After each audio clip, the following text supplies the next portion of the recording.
Blog Talk Radio. Hello, everyone in the franchise world. My name is Paul Segreto, and this is Franchise Today. You know, last week we started our fourth year on Franchise Today.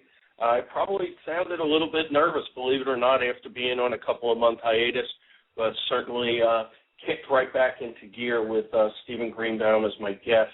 And I really appreciate Steve taking the time to talk about his undercover boss experience and the culture at PostNet. And it really is some interesting times at Franchise Today. We have so much planning and scheduling to do to take Franchise Today to new levels. And as mentioned last week, Franchise Today is now a production of Franchise Foundry as a result of the recent merger between Franchise Essentials and Franchise Foundry. And also as a part of our push to elevate Franchise Today, we're really excited to have Fishman Public Relations as our PR and marketing partner. You know, and talk about exciting and busy, as it is every time this year, or every time as we enter a new year, you know, franchising really is kicking into high gear with events which seem like galore. The IFA convention in Las Vegas, February 17th to 20th. We're going to, start that out with a tweet up on Saturday evening, the 16th, and that's sponsored by Engage One-to-One. Or as many people are telling us, it's actually Jack Monson's cocktail party. Franchise Unconference will follow that in Park City, Utah, the March 13th to the 16th, and a multi-unit franchise conference in Las Vegas, March 27th through the 29th. And, of course, last weekend was Franchise Expo South in Miami. I understand it was a very, very well-attended event, and a lot of people that attended certainly were excited, especially from the franchisor standpoint. And I'm really excited for next year's Franchise Expo event, as it's right here in my backyard in the great state of Texas in Houston. So I'm really excited about that. I also wanted to pass along some news from the small business community. The Entrepreneur Source is hosting its virtual Startup Business Weekend at SABW Expo, January 24th through the 26th. It's a virtual expo and offers current and aspiring entrepreneurs the opportunity to explore business opportunities, gain advice from experts, all from the comfort of their home or office. And that website that you can check on is www.startabusinessweekend.com/SABW. Next week I'll be participating in two webinars myself, one with today's guest, Jeremy LaDuque, in the ElementsLocal webinar series, which will give Jeremy an opportunity to talk about. And then also Franchise Business Review, their franchise growth webinar series. The segment I'm in is Go, Go, Go, time to stop being cautious and start being aggressive in 2013. Today we're in the second segment of our marketing series, Promote Your Brand. And again, I'd like to thank Steve Greenbaum for kicking off this series, Promote Your Brand, by talking about the culture at PostNet, the different things they're doing through the franchise organization to help promote the brand, not only on the national but the local level as well. And, of course, what better way of promoting the brand than through the experience on CBS Undercover Boss. And I really got in the middle of experiencing that myself, although I wasn't on the air. Our client, Sub-Zero Ice Cream and Yogurt, was on Shark Tank last Friday night, and that was really an experience, especially behind the scenes, monitoring all the franchise development interest. Well over 1,000 leads came in within a 72-hour period, not to mention an incredible amount of social media activity. So it's really interesting to start working on some of those analytics and seeing how they play out, as well as fine-tuning processes that help carry the message through and all the follow-up. So hopefully moving forward we'll be able to talk about some of those things. Now, coming up next week, and as part of the Promote Your Brand series, Steve Baxter of Set Matrix will be replacing our originally scheduled guest for next week, Sherry Fishman. There's a conflict in schedule there. But I really like the fact that Steve's coming on to talk about how the customer experience relates to and is often an extension of marketing. So I really think it's a timely topic. And then the end of the month, the last in our marketing series, Promote Your Brand, will be Sandy Lechner of Sprout Loud. He'll be talking about branding, the cornerstone of marketing, and how it really shapes, fashions, and forms all marketing programs. Looking ahead to February, we are finalizing the Voices in Franchising series. Nick Powell of No Limit Media Consulting will lead off in February, and he's going to talk about his newest venture, 1851 Magazine, a digital publication, certainly a voice in franchising and really cutting-edge technology-wise and content-wise. We'll follow that up with Steve Caldera, the CEO of International Franchise Association. Really honored that Steve's going to be on just a couple of days before the IFA convention, and we'll round out February with further announcements about our guests we're confirming for the third and fourth week of February. Then in March, we have the Franchise Finance series, and then we'll also be having a couple of segments on multi-unit franchising. In April and May is going to be our 8-part legal series. That'll be our 4th annual franchise legal series. Just a tremendous amount of information, and that'll culminate with a recap from the IFA's legal symposium in late May. And in June, we'll have a few segments on technology and franchising, and then also a segment or two on franchise sales and development. July and August, as I said last week, I'm real excited about this series. It's going to be the Franchisor Spotlight series, but don't take it to mean that it's going to be just promoting brands. This is going to be about how they're using best practices in franchising, in their organization to grow, whether it be technology, whether it be marketing, whether it be franchise sales, whether it be the customer experience, whether it be using various software platforms. So I'm really excited about the Franchisor Spotlight series. And, of course, the Spotlight today is on our guest, ElementsLocal CEO Jeremy LaDuque. In co-founding Elements in 1999, Jeremy created a company with a strong vision to assist businesses in solving their most critical challenges through forward-thinking implementation of web strategies and business solutions. Well, I got to tell you, the result has been Jeremy and his team working with numerous franchise brands across various industry segments, and also being considered one of the foremost thought leaders in local, digital, and online marketing. Jeremy has also appeared several times on Franchise Today in the past, and is also my strategic partner in Fran Summit, our virtual training platform, which we're really excited to roll out in 2013 again. Jeremy, welcome back to Franchise Today. Hey, Paul, thanks so much for having me. I'm excited about talking today. Yeah, it is exciting. I'm excited to talk to you about, as we dubbed the topic, online marketing challenges and opportunities. But before we get started, why don't you tell us a bit about the upcoming webinar series so our listeners have an idea of what's going on and the schedule?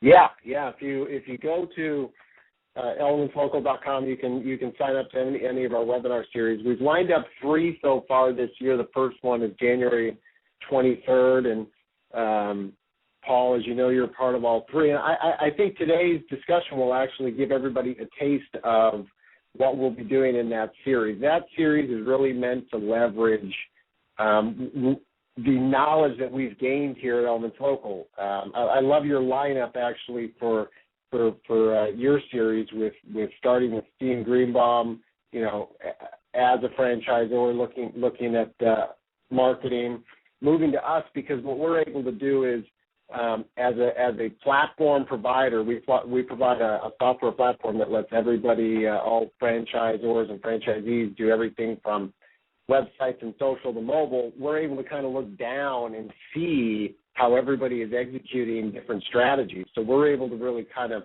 see a cross-cut of the franchise industry and say, how do different strategies work? And then leveraging all of that to then bring in, Sprout Loud and Set Metrics. I mean, you're really rounding out all the different aspects of marketing that franchises need to look at. So with respect to all of the webinars, yeah, go ahead. Yeah, I was going to say one of the things we definitely wanted to do in 2013 was really bring information that can be built upon through this series. So it's not just, a quick bit of information and and our listeners forget about it.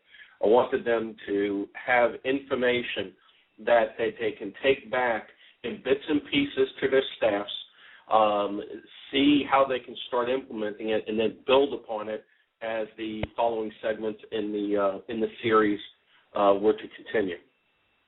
Yeah, well, and you've done that with this lineup, absolutely. So again, you know, I think listeners will get a sense of we're gonna kind of talk broadly today about all the different aspects of the challenges and complication of online marketing today, and in the series that you and I will be in over the next several months. I think listeners, if they join that, what they'd find is maybe a little bit, you know, deeper, maybe a little more tips and tricks in there that, you know, with the time we have today, you know, we just wouldn't be able to cover today. Great, and that first one is next Wednesday, right, the 23rd? Right, yeah. Yeah, great. So anyway, look at the ElementsLocal website, sign-up information, great information provided throughout their webinar series. You know, Jeremy, I mentioned in my introduction about you being one of the thought leaders, at least from my opinion, in local, digital, and online marketing. And it's interesting because so many different people, you know, refer to one and they really mean the other, or they kind of integrate it all together. And what we're seeing, obviously, is that integration and this mixing of these different components.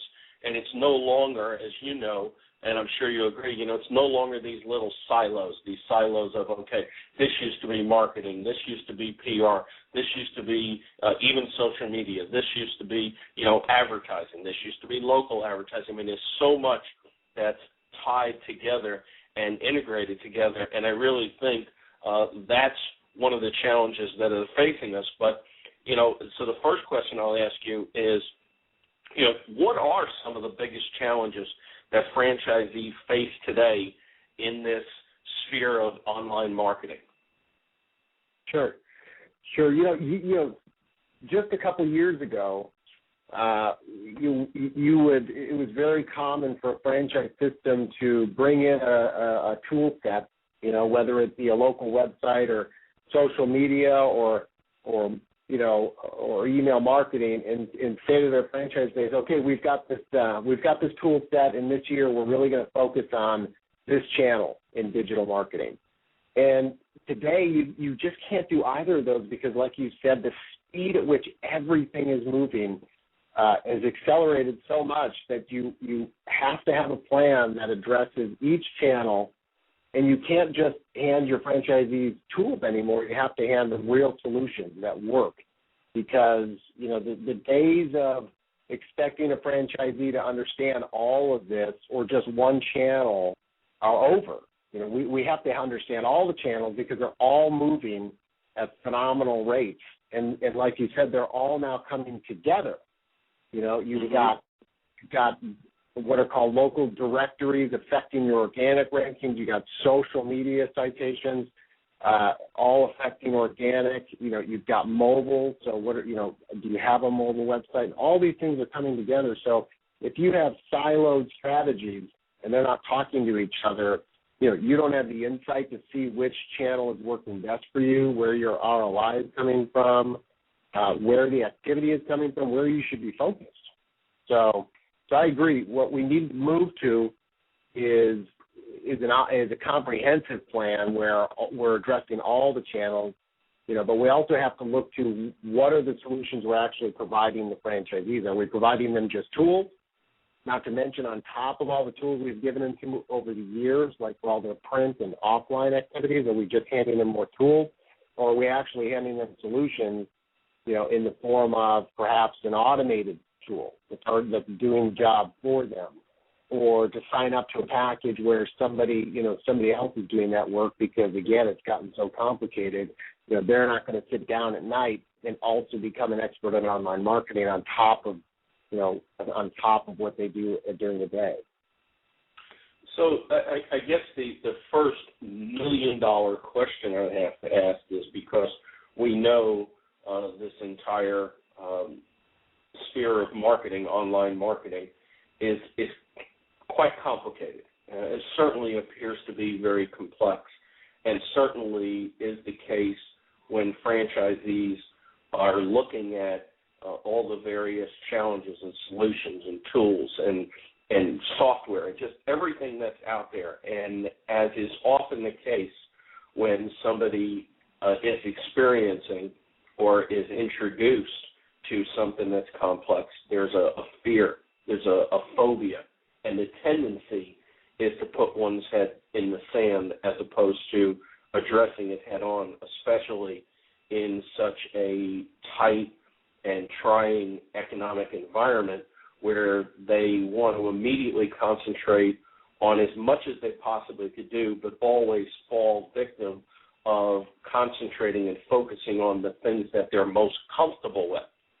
So with that in mind, what are the potential consequences in not addressing this head on, not realizing it's something that needs to be done in the here and now, and it requires immediate attention? Yeah, not looking at a comprehensive plan for online marketing today means you're not only going to affect that one channel you're not looking at, like let's say mobile, but you're going to start affecting the whole foundation of your online marketing strategy. We saw that with directories. So directories are that local business directory with Google. It used to be called Google Places, and now it's been changed to Google Plus Local. That is Google directory. It's not their organic ranking. And when you do a search today, you will either have an organic ranking come up, an advertised pay-per-click ranking come up, or in the directories. And so we saw over the last 2 years that if a franchise system did not address directories, that affected everything. They weren't showing up in the directories for one, which became a prevalent search result, and it started affecting their organic ranking too, that they weren't addressing directories. That's just one example of if you're not addressing each channel and you're not looking at a comprehensive plan this year, you could be affecting the whole foundation of your online marketing. Not to mention, and that's just directories, look at mobile. Mobile is just absolutely exploding. One of the best statistics around that is the adoption of mobile. They say that the adoption of mobile, the mobile internet using the internet off a mobile device is happening 8 times faster than when we adopted the internet itself back in the 90s. So again, So really, there's 2 aspects of mobile. It's how people are accessing it, and then it's also the messaging that goes to a person that obviously has an immediate connection and therefore can make an immediate decision.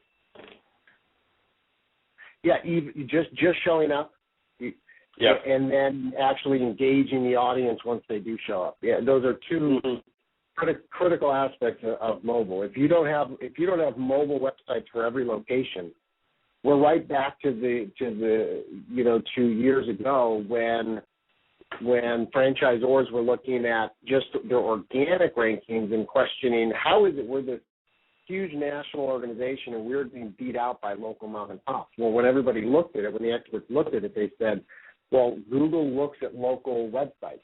And your website doesn't look local. It looks like it's in 300 different locations. So, of course, the whole franchise industry started moving to these, micro sites and full websites for franchisees so that they could start adjusting to the fact that Google went local.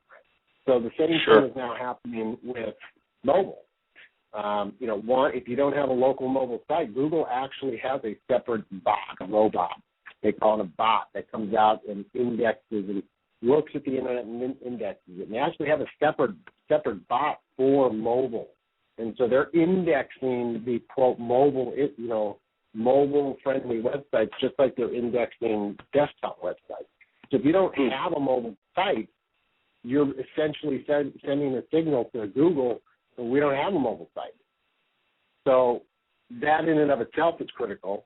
And then again, once you actually get people to that site, you really have to change your mindset about how you market that person, how you engage that person on that mobile site, because a lot of people are still trying to to engage them with a lot of content. And if you read the research, it's saying that when people engage with you on from a mobile device, they have already typically done the research. They're more looking to buy now. They're looking to actually engage. So you really got to think from that mindset of they're not trying to research you. They're trying to buy. They're in a buying mode. They're ready. So, Jeremy, as you know, we have a listening audience that has quite a diverse background and experience, and I know there are some newbies out there. So, if you would, can you give us a simple definition? And let me reiterate too. Not only is this for newbies, I'm asking this also for the people that put their head in the sand and are afraid to ask this question because they feel they're going to sound stupid. So the simple question is, and I need a simple answer, is define organic, because we hear that a lot. I really don't think a lot of people understand it. Yeah. I mean, in the simplest terms, organic is anytime you show up and you didn't pay to show up, i.e. in an advertisement. So if you're paying Google AdWords to show up, you are advertising. If you are trying to optimize your website through what we call search engine optimization, adding keywords and things like that, then you are trying to show up organically. If you go to Google plus Local and list your business in that directory, that is organic work. You are essentially trying to show up without advertising, without paying, $1, so that somebody can click on your link.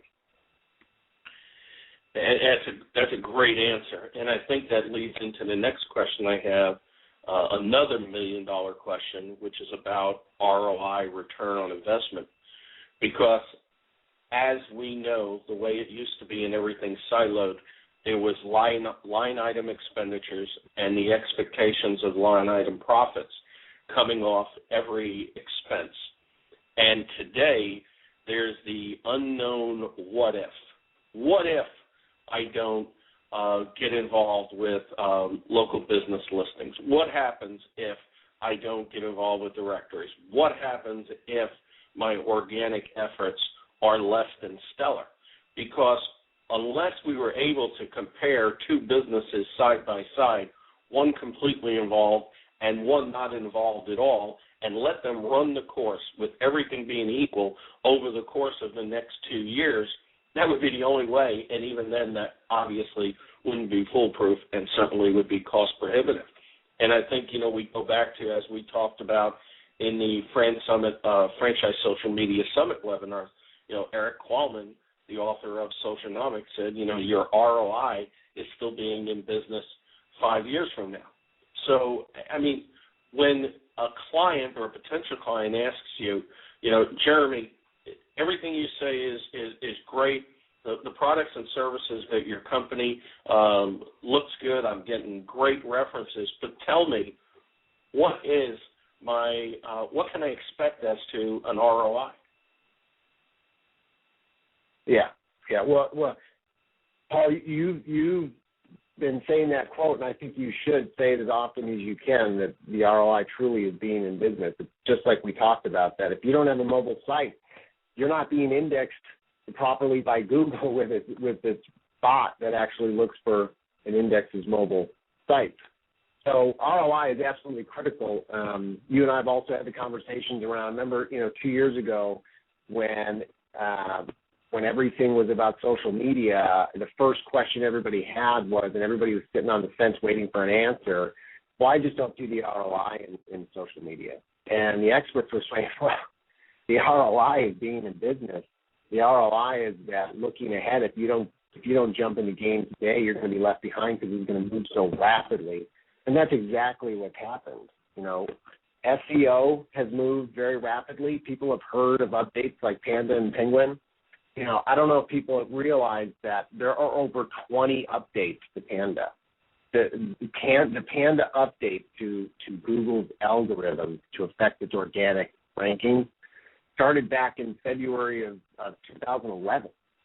So we're going on almost 2 years now of that update, over 20 updates in all occurring. And every time one of those updates occur, that could affect your rankings, because Google is coming out basically saying with a new update, we are going to change our algorithm to, let's say, get more strict on backlinks, bad backlinks to your site. So if you have bad backlinks and an update comes out from Google that says we're gonna hammer on companies who have bad backlinks, your rankings are going to tank. Then you got mobile, directories, social, the social influence on your organic rankings. You got all these things moving at just record pace. And if you're not paying attention to each one of them can take you down.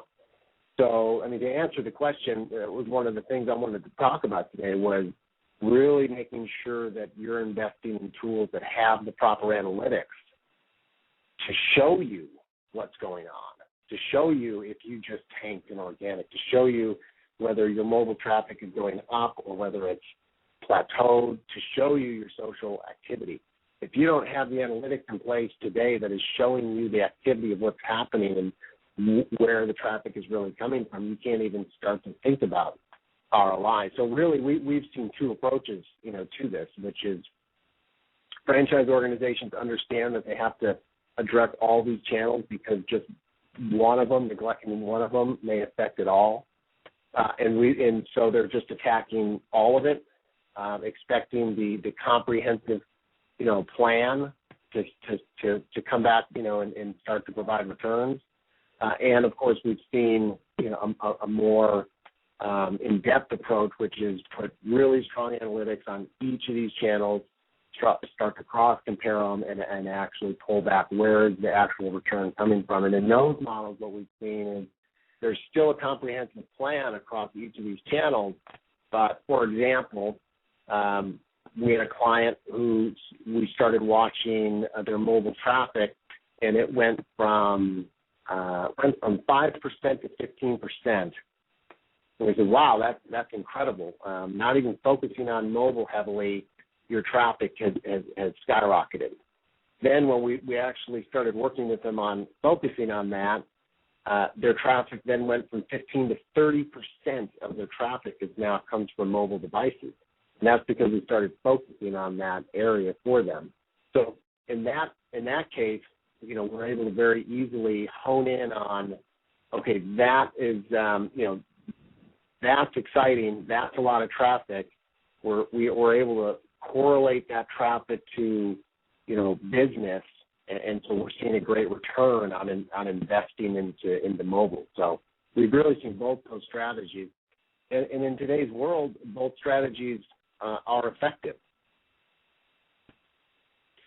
If you look at this from or compare it to a sales perspective, they know from a very simple term, I get X amount of leads, and therefore I could pretty much calculate what my sales is going to be if I've been handling analytics all along, and I know how many sales or how many leads equals a sale, how much money I needed to spend in order to get those leads in the door, and there's this formula. And with analytics that you're talking about, obviously we can look to traffic and we compare it accordingly. But the thing that's missing in this, and it's variable and makes people put their head in the sand, is that if you don't do some of these things, you really don't know what you're missing. You will never find out that somebody looked at their cell phone and got upset with it not being a mobile site and clicked onto something else. They got upset that they didn't get a quick view of what they were looking for. Or they couldn't find you on maps, or they couldn't find you in a directory, or whatever the case might be. You just really don't know who approached your business in the digital world, didn't find what they were looking for because the programs that should have been put in place weren't put in place, and then just left. It's akin to somebody driving by your physical location and not seeing a sign out front, or maybe there's all kinds of overgrown trees out front and they can't see the building, and they drive by and they wind up at the competition.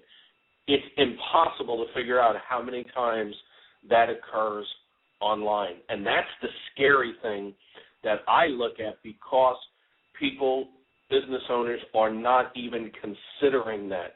They will, if there's a drop in business at that point, they will blame it on the economy, the competition, the weather, their employees.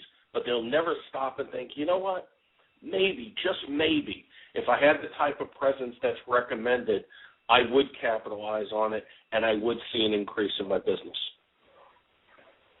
Yeah, and there's really two issues here at play. Not showing up, you're absolutely right, means if you're not looking at your mobile traffic, then you're not watching it trend. So you don't know if it's going up right now.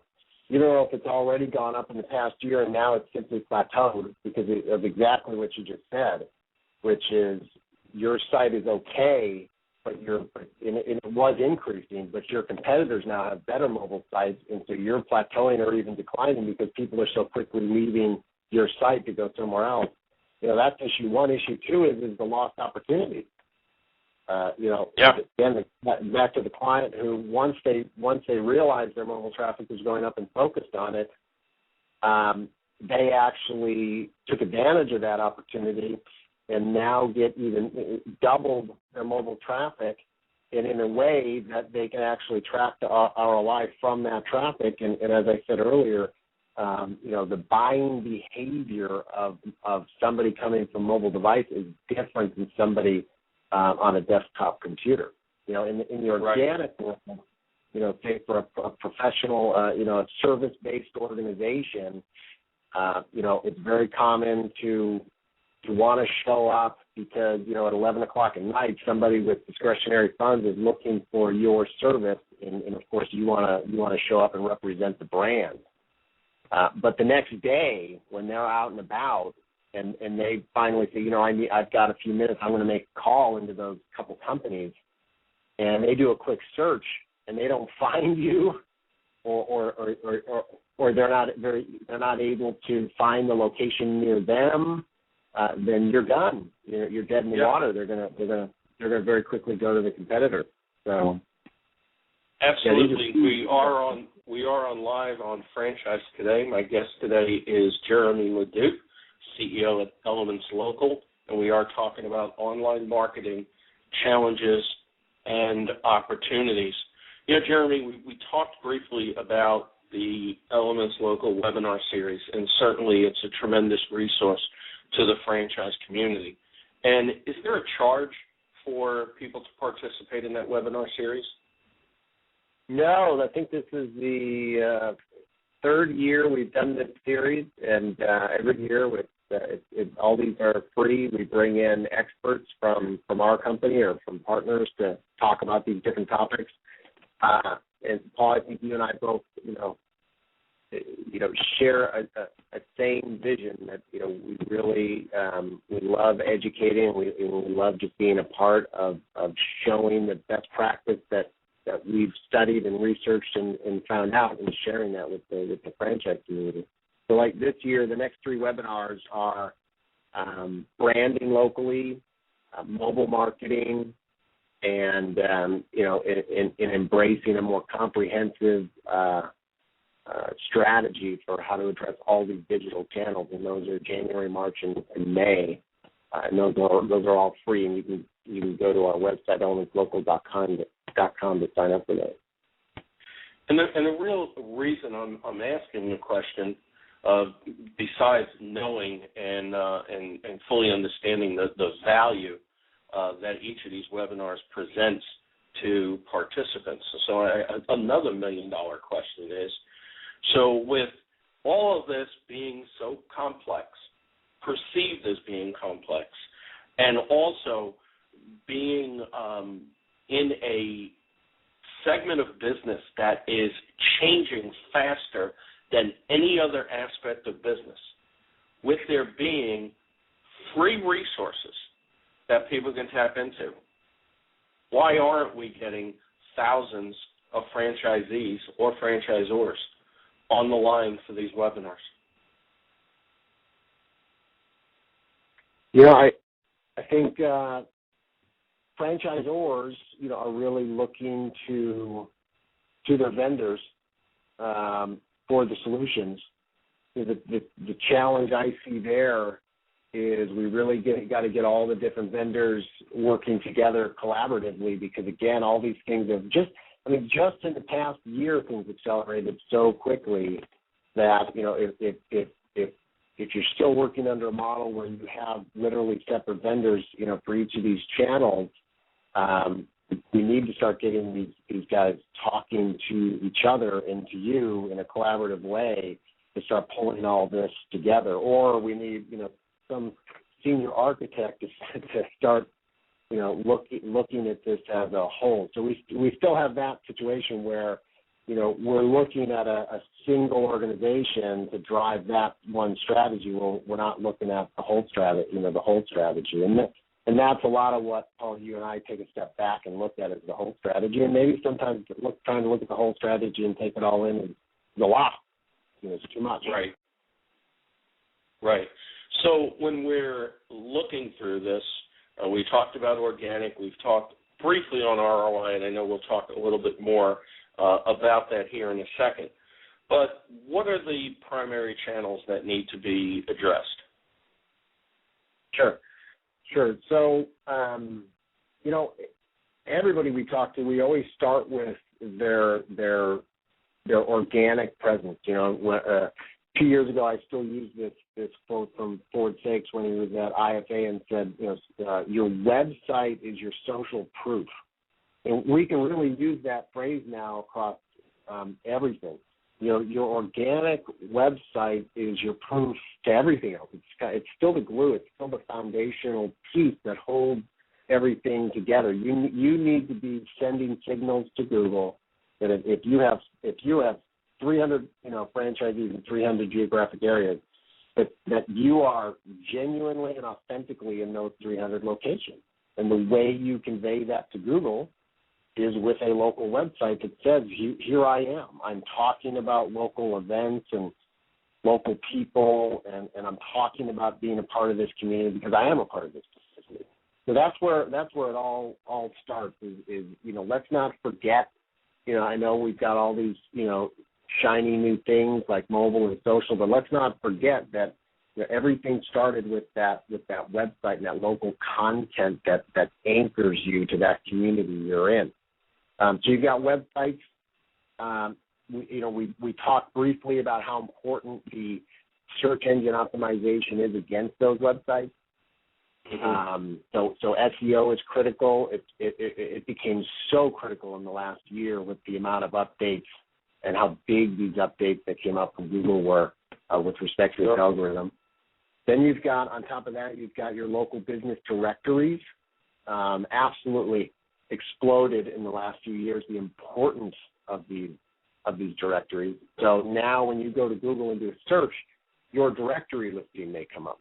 And we all need to recognize what really happened there earlier this year last year when Google changed it from Google Places, which was a directory, just like the Yellow Pages. That's really what we're talking about here is the digital version of Yellow Pages. And like everybody remembers, many years ago, that all of a sudden you had more and more Yellow Page companies coming up. So you had to advertise in 3 and 4 different Yellow Pages in your local community. Well, today online there are over 300 directories that you need to be in. So you need to think about how do you get all your locations in these 300 different directories. And so Google, of course, just like in organic, dominates with the directory. But let's recognize what happened with Google and what they did with their directories. They made their directories a part of Google+, which is really their social platform. So what they're trying to do is they're trying to make their directory the gateway to their social environment, which of course they want to push more. We all know that Google came out with Google+ and their social community, and it's not getting the adoption they wanted. So that was a great move for them to essentially now, when you go into a directory, you're really entering their social environment. All that meant to us was directories became that much more critically important. So you've got directories, absolutely critical. A component of directories is customer reviews. Absolutely have to have reviews in there. Then, of course, we've got mobile and we've got social. So websites, directories, mobile, social are still the four major channels. There are just so many new components to those channels that we have to consider as well. It's almost looking at 8 primary channels. Yeah, it's really complicated when you look at it from all these different perspectives. And as we talked about last year in our Somolo series, Social Mobile Local, it's important to integrate this all together. So with that in mind, what are the biggest opportunities that you see? Let's get away from the naysaying, the negative, the consequences, the challenges. What are the biggest opportunities you see, Jeremy? Yeah, and if I could frame that, that's a great segue actually, and also bring up solo mode, because everything we've been talking about is really strategic. But social, local, mobile now to me becomes a tactic of, if I have strategies going on in social and mobile and local, what are my tactics now to leverage those strategies and actually build programs that produce real ROI? In solo mode, that's a perfect example where those 3 things converge. Making sure you have a local presence, socially infused consumer base out there and on the go, which is essentially where the solo mode comes from. There is so much opportunity right there in that space to do so many different things. One of the biggest things we see, is loyalty programs in that space. So if you are able to really galvanize your audience on a mobile device in a social, in a social fashion locally, think of what you can do in a community building sense to really build that community. You've got them in a social environment, perhaps on your Facebook page, and you've got them on the go mobily, so they could very well be in your place of business. So you can easily create VIP programs, loyalty programs, and really start to build community. So that's one of the biggest opportunities we see is once you're comfortable with these high-level strategies across local and social and mobile and directories, you can really start to pull together programs that are tactical in nature to take advantage of these high-level strategies that you have. Yes, certainly building community, I think, is really the foundation of of business for tomorrow. When we had the experience last week with Shark Tank with Sub-Zero, we did a lot of work leading into it, building community across their social media channels, putting in videos, putting in pictures, asking a lot of questions, sharing relevant information to the target audience that had nothing to do with the brand, but we knew that the target audience was interested in. And in doing so, and with the focus on building community, which to me is a 4-step process of sharing information, interacting with the people on the page from the standpoint of recognizing likes and responding to comments and engaging in conversation, and only then have a call to action, really is a foundation of building community. And in doing so, we saw with a fan page that had approximately 11,000 likes on the page, in a 24-hour period, we went from a reach of 4,000 to a reach of well over 100,000 and almost 2,000 new likes coming through. Now, of course, it was fueled by having national exposure on national, on ABC Shark Tank. But the interaction and engagement that has occurred afterwards, I believe, really is a result of the entire community. So they didn't just visit the page, they stayed on the page, and they continued to visit the page for the past week and have become, part of the community. And I really think that as organizations spend more and more time on the community and deliver the positively memorable customer experience that we'll talk about next week with Steve Baxter of Sat Matrix, I really think that's the foundation of business, today and tomorrow. And certainly I know you agree. And with mobile, I mean, obviously, you know, we're talking about customer reviews, and we've talked about this before on multiple webinars. You know, in the past, if a customer got ticked off by the experience, by the time they got home, made dinner, looked at stuff from the office, whatever the case might be, put the kids to bed, they then had to sit at 11 o'clock at night on the computer, and then half the time they would talk themselves out of, you know, writing a review. They would just chalk it up, I'm just not going back. With today, you know, a person leaving the store, I mean, leaving the business, could look at their phone, and by the time they get from the door of the business to the door of their car, could have a negative review on a Facebook page or on a customer review site. That's real time, and that is scary. Yeah, absolutely. No, and I totally agree. It's really building community has come down to the fact that brands, you know, have to offer experience now. You know, that's the one step now past just building a brand. Is it's no longer passive. Is you have to actually build an experience, especially with the younger audiences. The younger audiences are looking for, you know, to have an experience, and if your brand can fuel that, then that's going to make all the difference. So, you know, talking about, you know, like a Facebook fan page is a perfect example of really talking about how you build a community and how you build an experience. You know, there are so many fan pages we see out there when we're working with a client where they'll have 5 or 10 or 20,000 likes, but nothing's really happening. And that's because, Paul, they're not doing the things you mentioned, the sharing, the interactive, the engaging. And so they have these huge fan bases, but all they've really done is accrue, you know, really a list. That's all they've really built. They have not built an audience. It's the brands who are trying to really create an experience for their audience through the sharing and the interacting, not just with the brand, but with the audience itself, you know, amongst themselves.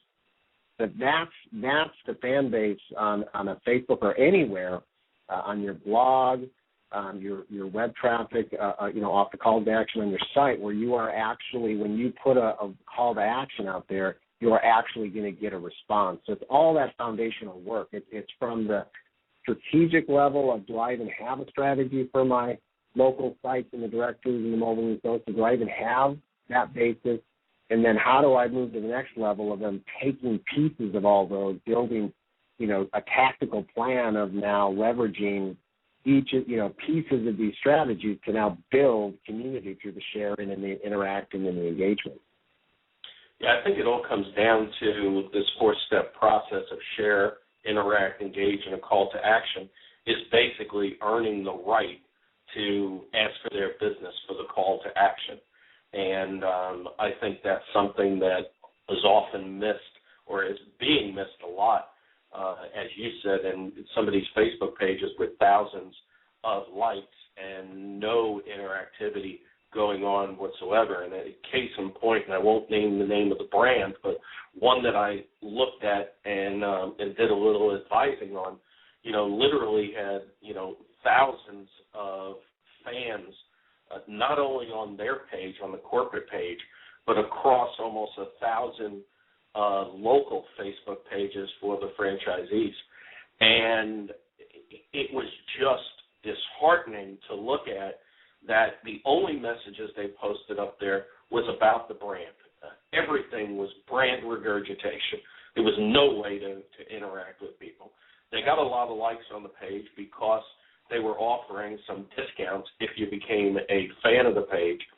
But what actually happened was it actually became one of the worst customer review sites you could ever ask for, because people did not know how to communicate with the brand and therefore posted complaint after complaint after complaint on the various Facebook pages, to the point that the franchisees, not knowing how to handle this, threw up their hands, and a lot of them said, we don't want anything to do with being on Facebook. And it really was just a horrific overall experience. And to this day, I don't even know if it's been corrected. So, I mean, there are some major issues when you're not building community, almost to the point that you're almost better off not being there. But then again, if you're not there, you don't know what you may be losing in the future. While we're talking about social media, obviously we had a big announcement come down the pike yesterday from Facebook, and I think we would be remiss without getting your opinion or a brief explanation as to what that was all about with Facebook's announcement.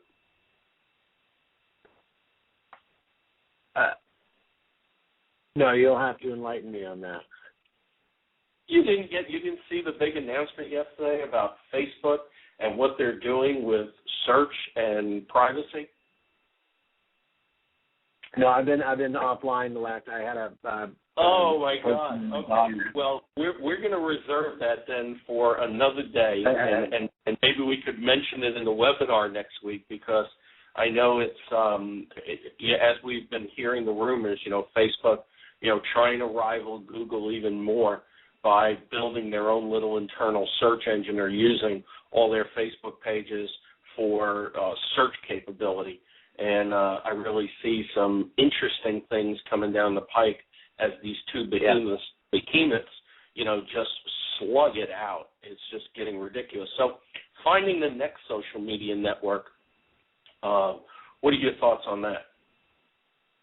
Well, this goes back to finding the next social network is, of course, being in social media, watching the major players, having a presence in some of the major players, to test the waters, and then really starting to think about, where your audience is and how to engage with that audience. Of course, everybody in the 2013, predictions is now seeing, Pinterest. And that really is a great example of what a next social media site, could be. Think about any franchise organization that really does have is very visual in nature. Anybody from a flooring company to a remodeling company, anything that's visual. I mean, if you weren't starting to build a Facebook community a year ago and you're just hearing about that today, with everything we've talked about, how quickly everything accelerates, you're already behind if that was a social media platform that you wanted to adopt. But, another point you had hit on a moment ago, I think is important to bring up is you mentioned how we've got to make sure we focus on ROI and what are the programs that are producing ROI.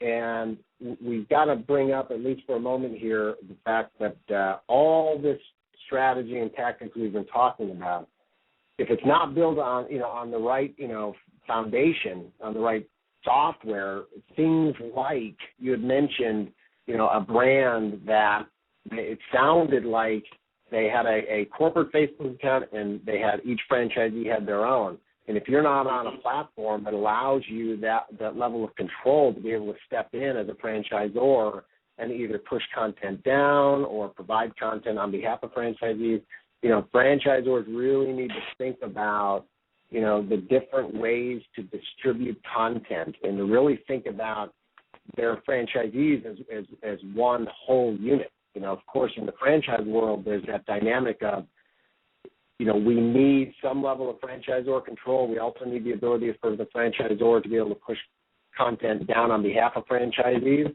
So we need to open up that local channel for the franchisee to do that local work as well. And so I agree, but let me preface this by saying, and this is the saddest part of this, they had one of the top platforms, and they were using it. What I saw in this situation was absolutely no strategizing whatsoever as to the content that was going to be put out there and the interaction and the call for engagement. None of that was in the process. They were using the platform. They were pushing the information out, but then it just sat there. It was looked at as totally tasked. This is what I do. I do this, I do this, I do this. I let my hands off the controls, and it's done. And I think that's a case in point that is good and is strong And as viable as technology is, it still takes strategizing and it still takes monitoring it to make sure that it's done correctly, and it's not just follow-up, but it's follow all the way through. Yeah. Yeah, and you could have the greatest tools in the world if you're not using them. You could have the greatest car, but if you're not really driving it, and the software available today to franchisors is getting more sophisticated. There's you've got ways to automate things now. You've got ways to distribute content down through the local website, through email, through social, through your mobile website, promotions, loyalty, all these tools. We've been on the forefront of developing tools that give the franchisor that flexibility to either drive that down to everybody, segments, allow the franchisee to do it. And those are the kind of tools franchise systems need to really grab hold of some of these things we've been talking about and run with them. So as we've talked about ROI, and I said we would touch on that again, I know you have a nice acronym now, RODI. So explain. Yeah, well, return on digital investment, so RODI, which is something, of course, we really help our clients focus on through that analytics and really taking it from conception to build the tactic of how do we actually build a campaign, right into pulling data out of their POS and the financial software to actually pull a return back. So and this is everything kind of underlies everything we've talked about. Return on digital investment this year should really be a primary focus of franchise organizations. If you push on your vendors to get the right analytics out of them for things like your websites and your social activity and your mobile websites, and then work with somebody who really understands how to leverage that data to start to pull back. Okay, well, here are some gaps. Here's some data we're missing, so let's go get that data. And now that we have a complete set of data, how do we now cross tabulate that and start to look for the opportunities of where we should be focusing our attention? Yeah, very interesting indeed, and definitely we're not even going to use the words changing world anymore as much as we're going to say it's a changed world indeed. Jeremy, I really appreciate you being our guest again on Franchise Today. I certainly look forward to working with you throughout the year in webinars and on Fran Summit. I'm really excited about all of it. My sincere thanks for being here today. Oh, thank you for having me, Paul. Look at on Facebook as we're talking about it. Franchise Today has its own page, facebook.com/Franchise Today Show, as well as ElementsLocal, Franchise Foundry, all the different partners that we have in our various productions. And, of course, Franchise Today is a production of Franchise Foundry where the focus is on growth, turnaround, and change. Remember, my guest next week is the ever-popular Steve Baxter, Set Matrix. I think it's going to be a great addition to this marketing series. One of the things I'd like to add into Franchise Today is some of the current politics, news, etc. So at the end of each show from now on, I'm going to ask a question, and if you have a response to it, email to me at segreto.paul@gmail.com. So today it says, former Democratic Senator Blanche Lincoln of Arkansas believes the breakneck pace with which federal agencies are issuing new regulations is stifling business growth and employment across the country. So I'm looking for your thoughts so that we could share them on our Franchise Today Facebook page, soon to be launched website, and also look to add some commentary on it in future shows. And that's also on the Franchise Today page if you didn't get my question. So remember, next week, ever-popular Steve Baxter, Set Matrix. Until then, my name is Paul Segreto, wishing you the best, the very best in this great thing we call franchising. Franchise Today is out. When it's PCS time, you know the drill. Pack, research the new base, get the kids in school, because family supports family. At American Public University, we support military families with flexible, affordable online education that moves with you. As a military spouse, your tuition rate is the same as your partner's, just $250 per credit hour. American Public University, education that moves with you. Learn more at apu.apus.edu/military.